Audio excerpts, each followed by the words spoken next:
Happy Apocalypse Day, Diana greeted me cheerfully from behind the front desk. What now?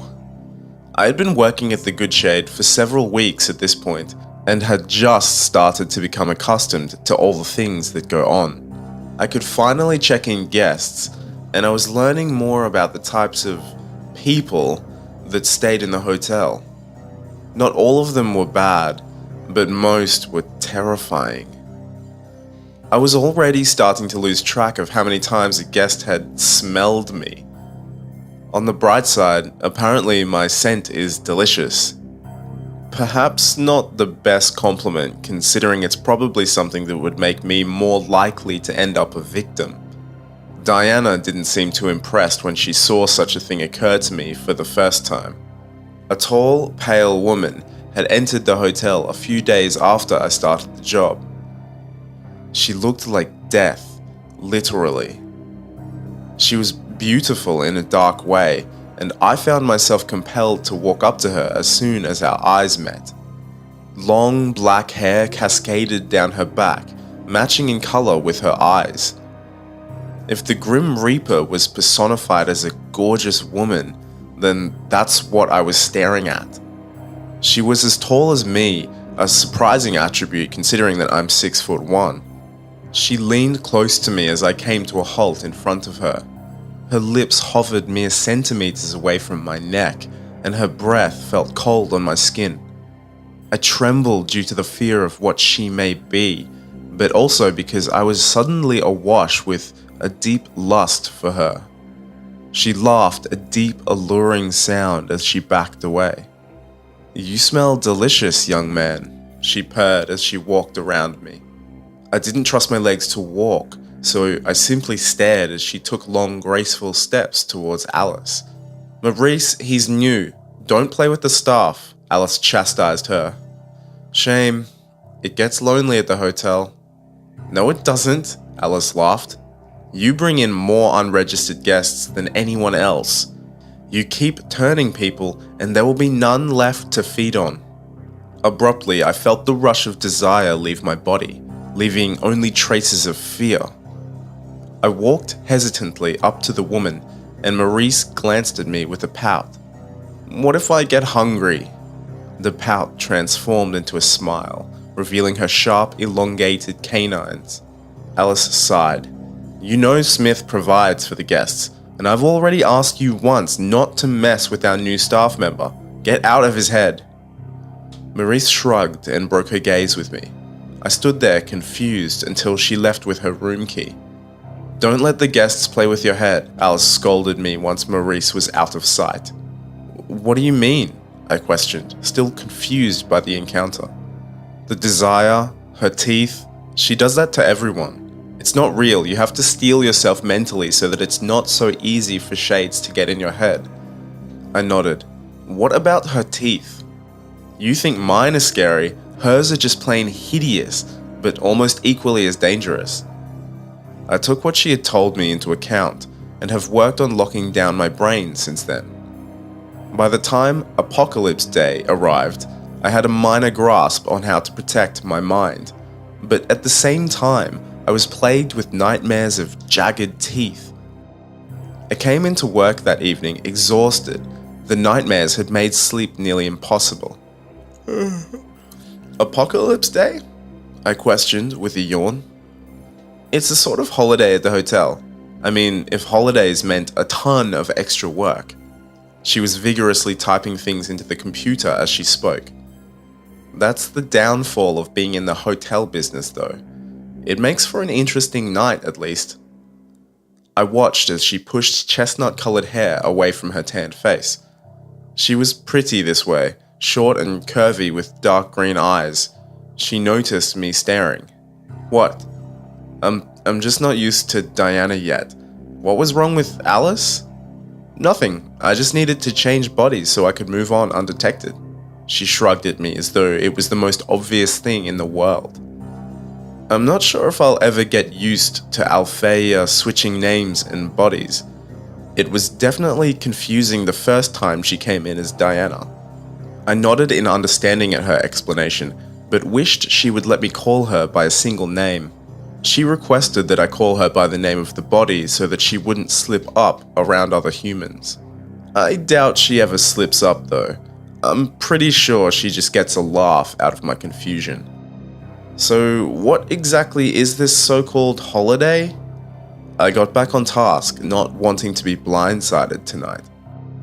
Years ago, back in the time of Al Capone, there was a group of men who thought themselves demon hunters. She glanced up from the screen to make sure I was paying attention. Their leader led them to believe that the apocalypse was imminent. He brought them here on the claim that this hotel was run by demons. I listened intently. Her tone made it obvious that their visit to the Good Shade didn't end well. I'll tell you the rest later. She cut the story short as two young men entered the hotel. Hi, welcome to the Good Shade Hotel. She smiled sweetly at the new guests. Damn, this place is pretty remote. The taller of the pair spoke. Stumbled on it by luck. We don't advertise much. The edges of her smile tightened as though she knew what would come next. So, is this the place where that massacre happened? Do you know where they died? He asked casually as they walked up to the desk. I took in their appearances. They seemed almost normal. The taller guy sported short blonde hair. He had an arrogant air about him. The shorter one had dark hair, and he practically dragged the bags he was weighed down with. He didn't seem to be as thrilled about being here as his friend was. Do you need a room for the night? Diana ignored his question. Can you tell me what happened that night? It's the anniversary, you know. Those men came into this forest. The blonde ignored her in return. She rolled her eyes. Do I look old enough to remember that? Fine, whatever, we'll take a room. Can we film here and in the area? He sighed and gestured to the bags. The other guests probably won't want to be on camera, but do what you want without bothering anyone. Names for the room, please. She was typing the booking into the computer as she spoke. I'm Eric. My friend here is Tim.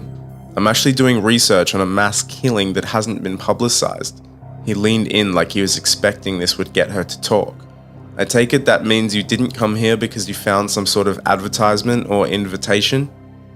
Eric simply shrugged, apparently annoyed by the lack of information Diana offered. She held out a keycard silently and gripped his hand when he reached for it. Only use the 3rd elevator. Don't leave your room after 11 p.m.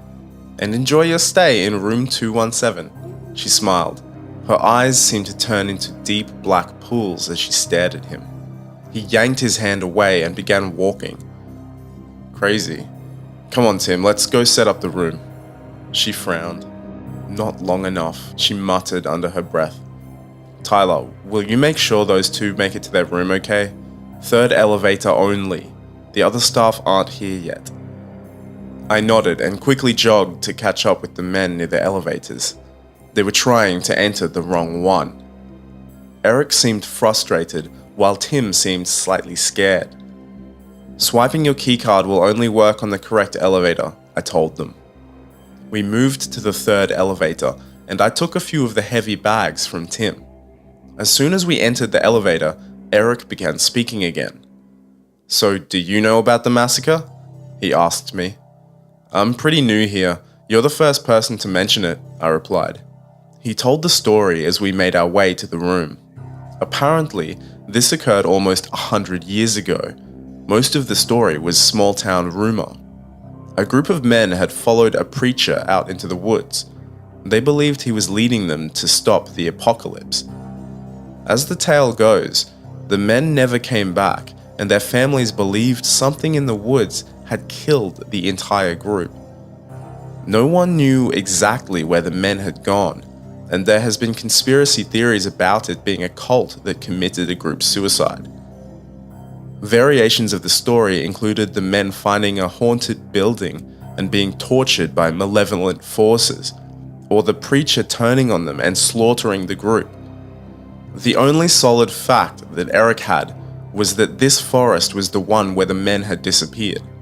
I nodded and made understanding noises at the right moments.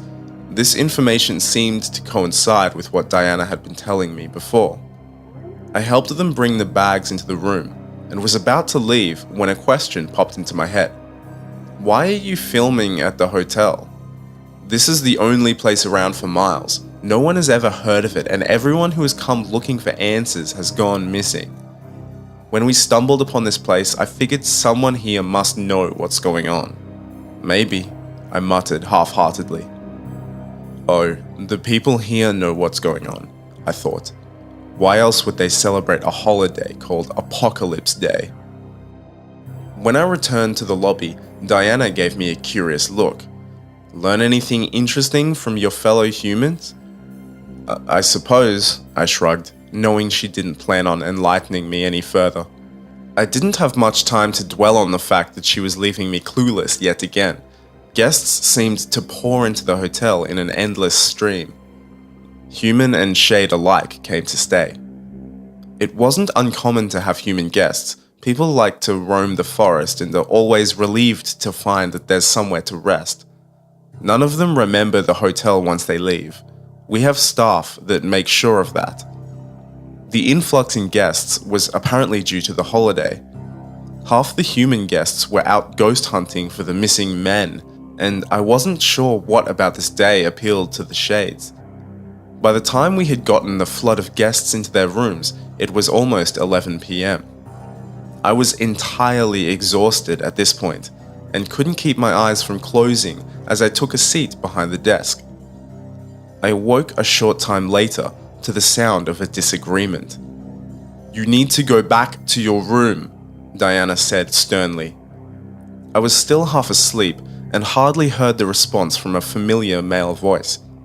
I stood, trying to collect myself, and saw a group of people enter the hotel. Diana noticed that I was awake.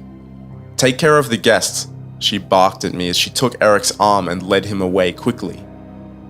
The group was made up of about 10 men, and they seemed angry.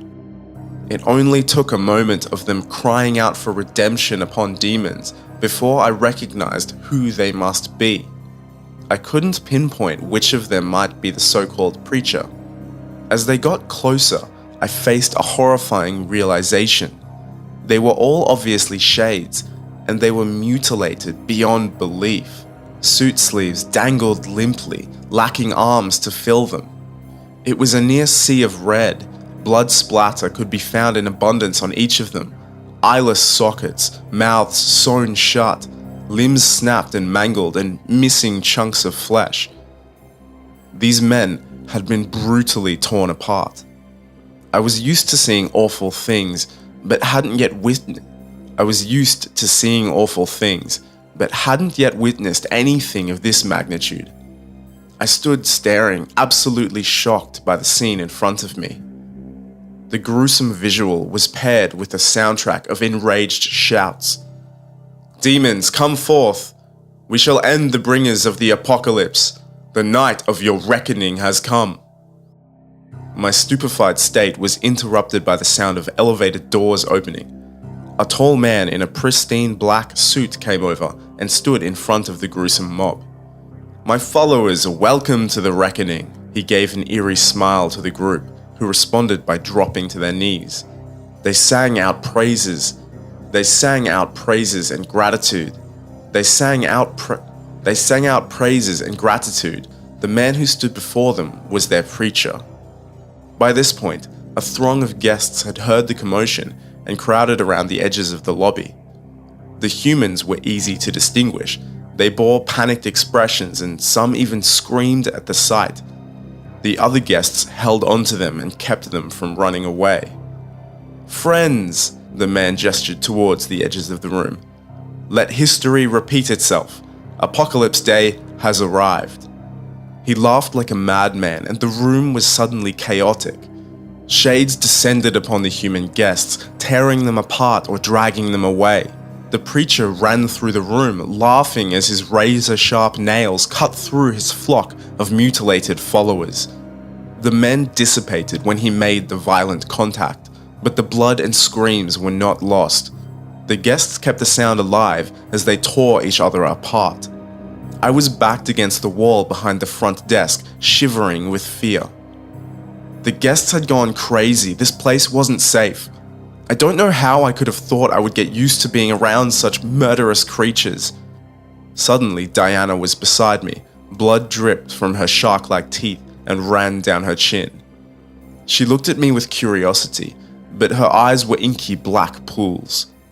I shrunk away from her. She rolled her eyes at me. I had to take care of Eric. He was getting too aggressive while asking about the hotel.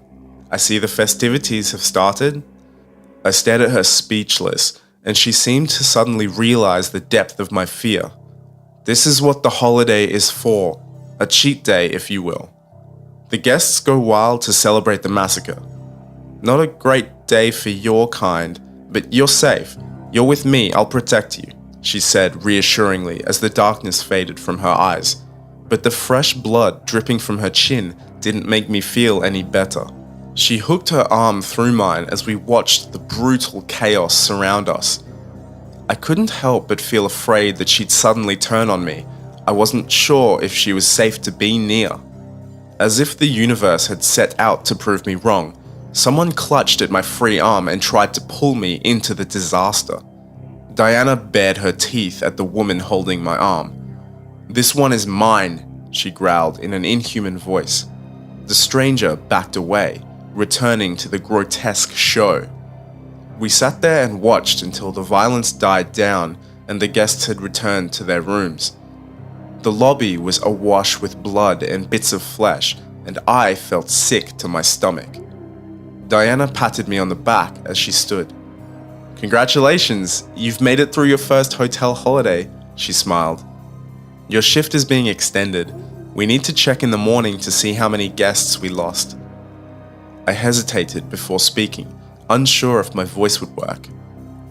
"Won't people come looking for them?" "We have people to take care of that, and people to clean all of this up. Everything is fine, it's just another day at the hotel. You should get some sleep before we check the rooms in a few hours." I laid down on the soft couch in the office, but I couldn't sleep. I'd never get the scene I just witnessed out of my head, and I feared for my life more now than I ever had before. Just another day? How was this considered a holiday? I was so exhausted that I couldn't keep my eyes open, and I fell asleep to fearful thoughts. How was I supposed to stay sane when I still had nearly 2 months left on my contract? How was I supposed to get used to their idea of holidays? I didn't understand how they could be so nonchalant about massacring guests. I felt a deep sadness for the human guests who had thought this hotel was a safe haven amidst a dangerous forest. This place might end up being the death of me, and every time something crazy like this happens, I flash back to the words I was told on my first day. "You'll see much worse. Trust me." Those words still remain true. Apocalypse Day may have been violent and gruesome, but it wasn't the most terrifying night of the job.